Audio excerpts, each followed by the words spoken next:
우리는 오늘 마태복음 13장 예수님의 비유에 대한 말씀들을 마무리하면서 하나님 말씀을 대하는 성도들의 올바른 자세와 태도는 어떠해야 하며, 그리고 그 말씀을 바르게 적용할 줄 아는 성도의 모습은 과연 어떠한 모습이어야 하는지에 대해서 살펴보는 시간을 가져보려고 합니다. 그러기 위해서 우선적으로 52절 말씀에 등장하는 두 표현에 담긴 의미를 살펴보아야 합니다. 우리는 이 시간 천국에 제례된 서기관이란 표현과 새것과 옛것을 곡간에서 내오는 집주인이란 표현 속에 담긴 구체적인 의미에 대해서 살펴본 후 오늘 말씀이 저와 여러분에게 주는 교훈은 무엇인지 알아보도록 하겠습니다. 제일 먼저 천국에 제례된 서기관에 담긴 의미에 대해서 살펴보겠습니다. 서기관은 문서를 기록하고 관리하는 직무를 담당하는 사람입니다. 과거에는 인쇄술이 발달하지 않았기 때문에 책이나 문서를 대량으로 만들고 보급하는 일이 어려웠습니다. 모든 책이나 문서들은 사람이 손으로 직접 기록했고, 동일한 책이나 문서를 여러 개 만들기 위해서는 사람이 오랜 시간 정성을 들여 그 내용을 똑같이 옮겨 써야 했습니다. 이스라엘 민족에게 있어서 서기관이란 직업을 가진 사람들은 종교와 관련된 사람들이었습니다. 이들은 구약 성경을 필사하여 구약 성경 사본책을 만들고 구약 성경 말씀을 보존하고 연구하는 일을 맡은 사람들이었습니다. 이스라엘 백성들은 구약 성경 말씀을 하나님의 말씀으로 믿었고, 이 말씀을 보존하고 연구하는 서기관의 일을 매우 중요한 일이라고 여겼습니다. 이 일은 아무에게나 맡길 수 없었기 때문에 충분히 교육받고 훈련된 사람들, 당대 매우 뛰어난 인재들이 서기관이 되어서 이 일을 감당했습니다. 서기관들은 자신들이 뛰어난 엘리트라는 의식과 하나님 말씀을 보존하고 연구하는 귀중한 직업을 가졌다라는 큰 자부심과 사명감을 가지고 있었습니다. 여기에서 예수님이 천국에 제례된 서기관을 말씀하신 것은 이러한 맥락을 기본적으로 염두에 두고 있는 것입니다. 천국에 제례된 서기관의 좁은 의미는 예수님의 말씀을 직접 듣고 배운 제자들을 의미하고, 넓은 의미로는 예수님을 구세주로 믿고 영접한 모든 이들을 상징한다고 할 수 있습니다. 예수님은 그분을 믿고 따르는 모든 제자들이 천국의 서기관의 정신과 자세로 살아가기를 원하고 계십니다. 즉 모든 성도들은 천국에 제례된 서기관으로 부름받은 것입니다. 이 땅의 서기관과 비교되도록 천국의 서기관이란 표현만 써도 되는데, 예수님은 천국의 서기관 중간에 제자라는 말을 집어넣으셨습니다. 제자란 스승에게 배우는 신분에 있는 사람입니다. 즉 하나님의 말씀을 스승으로 삼아 그 말씀 배우기에 힘써야 하는 존재가 천국에 제례된 서기관의 가장 중요한 모습이라고 할 수 있습니다. 저와 여러분은 생명의 말씀, 영생의 말씀인 하나님 말씀을 연구하고 계승하는 직책을 맡은 천국에 제례된 서기관들로 부름받았습니다. 이 땅에 속한 서기관들도 자신들이 하는 일에 매우 소중하다라는 소명의식을 자랑스럽게 가지고 있었고, 구약 성경 말씀을 연구하는 일에 매우 힘을 썼습니다. 저와 여러분은 이 땅에 속한 서기관들보다 훨씬 더 높고 중요한 하늘에 속한 서기관, 천국의 서기관의 자리로 부름받은 사람들입니다. 그렇다면 더욱더 우리가 부름받은 자리를 소중하게 여기고 우리에게 맡겨진 직무와 일을 더 잘 감당할 수 있어야 합니다. 천국에 제례된 서기관으로 부름받은 저와 여러분은 하나님 말씀을 항상 진지하고 소중하게 대하며 하나님 말씀을 더 깊이 연구하고 알아가고자 하는 자세를 가져야 합니다. 천국의 서기관으로 부름받은 저와 여러분 모두 우리에게 맡겨진 그 직책을 소중히 여기고 우리에게 맡기신 하나님 말씀을 바르게 알고 순종하는 일에 힘쓸 수 있기를 바랍니다. 그리고 그 하나님 말씀을 통해서 하나님과 예수님을 더 깊이 알아가고 경험할 수 있는 은혜가 저와 여러분에게 있기를 기도합니다. 두 번째로 새 것과 옛 것을 내오는 집주인에 담긴 의미에 대해서 살펴보겠습니다. 본문 52절을 다시 보시기 바랍니다. 예수께서 이르시되 그러므로 천국에 제례된 서기관마다 마치 새 것과 옛 것을 그 곳간에서 내오는 집주인과 같으니라. 52절 마지막 부분에 보면 서기관 다음에 집주인이 등장합니다. 정확히 새 것과 옛 것을 그 곳간에서 내오는 집주인이라고 표현했습니다. 곳간은 성경 말씀을 상징하고 새 것과 옛 것은 신약과 구약 말씀을 상징한다고 말씀드렸습니다. 예수님이 이 땅에서 활동했던 공생의 기간에는 아직 신약 성경이 기록되지 않았습니다. 구약 성경만 완성되어 있었습니다. 그러나 예수님은 미래에 신약 성경이 모두 기록되므로 신구약 66권의 성경 말씀이 모두 완성될 것을 알고 계셨습니다. 그래서 예수님은 오늘 본문에서 신구약 성경 말씀이 완성될 것을 전제하여 제자들과 모든 성도들이 이 성경 말씀을 중요하게 여길 것과 이 성경 말씀을 어떠한 자세와 태도로 대해야 하는지 알려주고 계십니다. 오늘을 살아가고 있는 성도들에게 하나님이 주신 최고의 선물은 성경 말씀이라고 믿습니다. 저와 여러분은 신구약 성경이 모두 완성된 시기에 살고 있고 이 완성된 성경 말씀을 너무나도 쉽게 볼 수 있는 사회 속에 살고 있습니다. 불과 100년 전만 해도 우리나라를 비롯해 수많은 나라의 사람들이 성경책을 개인적으로 소유하는 것은 쉬운 일이 아니었습니다. 오늘날에도 북한을 비롯해 많은 공산주의 국가에서는 성경책을 개인적으로 소유하는 것이 불가능합니다. 아직 성경 말씀이 자국어로 번역되지 않은 나라도 존재하고 있습니다.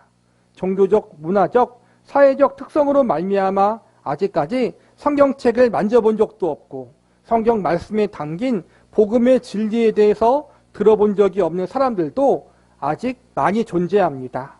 감사하게 저와 여러분은 대한민국이란 나라에 태어나 마음만 먹으면 누구나 성경책을 소유할 수 있고 언제 어디서든지 성경 말씀을 보고 들을 수 있는 시대와 환경 속에 태어났습니다. 이것은 큰 축복입니다. 이처럼 오늘날 우리에게 하나님의 완성된 계시의 말씀인 신구약 성경 말씀이 주어졌습니다. 우리는 이 성경 말씀을 우리에게 주신 하나님께 감사해야 합니다. 그러나 한 발 더 나아가 이 성경 말씀을 단순히 가지고 있다는 것만으로 만족하지 말고 이 성경 말씀을 바르게 알고 또한 바르게 활용하기 위해 힘써야 합니다. 집주인이 곳간에서 새 것과 옛 것을 가져온다는 것은 필요에 따라 상황에 따라 능숙하게 곳간을 활용할 줄 안다는 의미를 포함하고 있습니다. 과거에는 대부분 시골에서 농사를 지으며 살았고 농사에 필요한 기구들과 자급자족 생활에 필요한 용품들, 온 가족이 먹고 살 수 있는 식량을 곳간에 보관해 놓고 살았습니다. 그리고 상황에 따라 곳간에서 꺼내서 씁니다. 지혜로운 집주인은 평소에 곳간에 보관해 놓은 물건들의 위치를 정확하게 파악해 놓았다가 필요에 따라 적절하게 잘 꺼내 사용했을 것입니다. 그러나 반대로 미련한 집주인은 자신의 곳간에 어떠한 것들이 있는지 잘 파악해 두지 않고 있다가 필요한 물건들을 제대로 꺼내오지 못해 곤욕을 치룰 것입니다. 특별히 온 가족이 먹을 식량의 경우 어떤 것이 오래된 것이고 어떤 것이 최근의 것인지 잘 파악해 두어야 식량이 상하는 일이 없을 것입니다. 예수님은 지금 자신의 곳간에 새 것과 옛 것이 정확히 어디에 위치해 있는지 잘 파악하고 있는 지혜로운 집주인을 예시로 드시면서 예수님의 제자들 역시 신구약 성경 말씀에 대해서 이와 같아야 한다라고 말씀하신 것입니다. 본문 51절을 보시기 바랍니다. 이 모든 것을 깨달았느냐 하시니 대답하되 그러하오이다. 제자들은 예수님의 비유의 말씀을 통해서 복음의 진리에 대한 교훈과 가르침을 배웠고 깨달았습니다. 그러나 깨달은 것만으로 끝나서는 안 됩니다. 깨달은 것과 더불어 신구약 성경 말씀에 대해 아주 잘 알고 있어서 상황과 필요에 따라 그 말씀을 잘 적용하고 적절하게 활용할 수 있는 지혜로운 제자들이 되어야 합니다. 지금 당장 어떠한 물건이 필요해서 곳간에 갔는데 그 물건이 어디에 있는지 제대로 찾지 못한다면 한참을 고생하게 될 것입니다. 마찬가지로 성도들이 성경책을 가지고 있고 성경 말씀을 하나님의 말씀으로 믿고 있지만 그 말씀을 제대로 알지 못하고 있다면 인생의 여정 가운데 하나님의 약속의 말씀이 필요한 순간 성경 말씀을 제대로 활용하지 못하는 경우들이 발생할 수 있습니다. 인생의 위기의 순간 붙들어야 하는 하나님 말씀이 있는데 그 말씀을 잘 몰라 큰 곤욕을 치를 수도 있고, 인생의 중요한 선택과 결정의 순간 알아야 할 하나님 말씀이 있는데 그 말씀을 잘 몰라 큰 고생을 경험할 수도 있습니다. 그러므로 모든 성도들은 신구약 성경 말씀을 바르게 잘 알고 있어서 우리의 인생 여정 가운데 성경 말씀을 바르게 적용하고 상황과 환경에 따라 알맞게 활용할 수 있어야 합니다. 저와 여러분이 모두 우리의 삶의 정황 가운데 우리가 기억하고 붙들어야 할 가장 합당한 하나님 말씀을 잘 기억하고 분별하고 적용할 수 있기를 바랍니다. 성경 말씀에 대해서 지혜로운 집주인과 같은 사람들이 될 수 있는 저와 여러분이 되기를 바랍니다. 말씀을 정리하겠습니다. 천국에 제례된 서기관은 하나님 말씀을 대하는 태도를 강조하고 있다면 새것과 옛것을 내오는 집주인은 하나님 말씀을 상황에 맞게 적절하게 잘 활용하는 역할을 강조하고 있다고 할 수 있습니다. 단 천국에 제례된 서기관이 하나님 말씀을 진지하게 배우는 학생의 자리를 강조하고 있다면 새것과 옛것을 곳간에서 내오는 집주인은 하나님 말씀을 가르칠 수 있는 선생과 스승의 자리에까지 갈 수 있어야 함을 강조하는 것이라고 볼 수 있습니다. 우리 모두는 하나님 말씀에 대해서, 성경 말씀에 대해서 아직까지 배워야 하는 것이 많이 있는 부족한 학생입니다. 항상 겸손하고 진지한 자세로 배움의 자리, 순종의 자리에 설 수 있는 사람들이 되어야 합니다. 한 발 더 나아가 성경 말씀들을 다른 이들에게 잘 가르칠 수 있는 선생과 스승의 자리에 설 수 있는 사람들이 되어야 합니다. 물론 성경 말씀에 대해서 모든 것을 다 아는 사람은 없습니다. 우리는 아직 부족하고 배울 것이 많이 남아있다는 겸손한 마음으로 항상 하나님 말씀 앞에 서야 합니다. 그러나 동시에 내가 가진 하나님 말씀에 대한 지식, 내가 알고 있는 성경 말씀 속 담긴 복음의 진리에 대한 지식을 잘 활용하여 다른 이들에게 전달하고 가르칠 수 있는 선생의 자리에까지 갈 수 있는 사람들이 되어야 합니다. 성도의 신앙과 성경적 지식은 성숙을 향해 자라나는 과정 속에 있는 것입니다. 우리는 항상 부족하고 연약한 사람들이고 많은 오류가 있는 사람들입니다. 그러나 하나님 말씀에 대해서만큼은 바르게 배우고 바르게 가르치고자 힘쓰고 애쓰는 사람들이 되어야 합니다. 또한 나뿐만 아니라 나와 함께 삶을 살아가고 있는 사람들과 내 인생과 신앙의 여정 가운데 나를 만나는 사람들에게 신구약 성경 말씀을 잘 전달하고 가르쳐 줄 수 있는 실력 있는 믿음의 선배가 될 수 있어야 합니다. 경우에 따라 시험에 들고 낙심한 자들에게 하나님 말씀으로 적절하게 권면하고 위로하고 교훈할 줄 아는 믿음의 멘토가 될 수 있어야 합니다. 그러기 위해서 우리는 하나님 말씀인 성경 말씀을 잘 알아야 합니다. 이 일은 인간의 지혜나 노력으로 가능한 일이 아닙니다. 이 땅에 속한 서기관들은 구약 성경 말씀에 대해서 잘 알고 있었지만 예수님에 대한 말씀, 복음에 대한 말씀을 제대로 알지 못했습니다. 그래서 나중에는 예수님을 거절하는 자리에 섰습니다. 이 땅에 속한 집주인과도 같은 권력자들 대부분, 그들은 종교 지도자들이었고 그들 역시 예수님을 반대하는 자리에 섰습니다.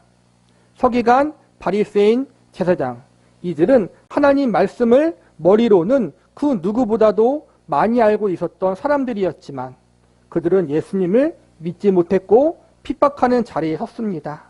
오늘날 이단들을 보면, 거짓 사역자들을 보면 성경 말씀에 대한 일반적인 지식이 일반 사역자들보다 앞설 때가 있습니다. 그렇기 때문에 우리는 성경에 대한 머리적인 지식이 전부가 아니라는 사실과 인간의 머리 좋음과 능력이 성경을 바르게 알아가는 일에 절대적 기준이나 방법이 될 수 없다는 사실을 명심하고 있어야 합니다. 성경 말씀은 하나님의 말씀이기 때문에 인간의 지혜로 그 말씀 속에 담긴 진리를 바르게 깨닫거나 이해할 수 없습니다. 그렇기 때문에 제일 먼저 우리는 성경을 기록하신 성령님의 도우심을 구해야 합니다. 성경의 저자이신 성령님께서 역사하사 우리가 성경 말씀을 바르게 이해하고 순종할 수 있는 지혜와 분별력을 달라고 겸손한 자세와 태도로 기도하고 도움을 요청해야 합니다. 성령님의 조명하심 가운데 하나님의 말씀인 성경 말씀을 우리가 바르게 깨닫고 이해할 수 있도록, 그리고 그 말씀에 우리가 순종하는 삶을 살아갈 수 있도록 하나님의 도우심의 은혜를 구해야 하는 것입니다. 그 다음은 성령 충만했던 신앙의 선배들이 성경 말씀에 대해서 남긴 발자취와 믿음의 유산들을 지혜롭게 활용할 수 있어야 합니다. 우리는 길어야 100년을 사는 유한한 인간들입니다. 우리는 한계성과 인역성을 지니고 있는 존재들이기 때문에 개인이 혹은 한 공동체가 경험할 수 있는 신앙적 체험과 성경적 지식에는 한계가 있습니다. 또한 오류도 있을 수 있습니다. 그래서 우리는 2000년 기독교 역사 가운데 검증된 신앙의 선배들, 경건하며 성령 충만했던 신앙의 선진들이 성경 말씀을 어떻게 받아들이고 이해했는지 살펴볼 수 있는 겸손한 지혜가 필요합니다. 우리가 겪었던 성공, 우리가 겪었던 실패, 이 모든 것을 앞서간 신앙의 선배들도 다 겪었습니다.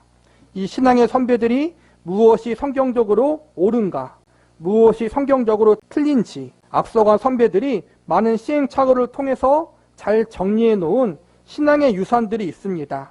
우리는 이러한 믿음의 선진들의 유산들을 잘 활용할 줄 알아야 합니다. 마지막으로 정리하자면 저와 여러분 모두 제일 먼저는 성령님의 바른 조명과 기도하심 가운데 하나님의 말씀인 성경 말씀을 바르게 이해하고 깨달을 수 있는 지혜와 분별력을 달라고 기도하시기 바랍니다.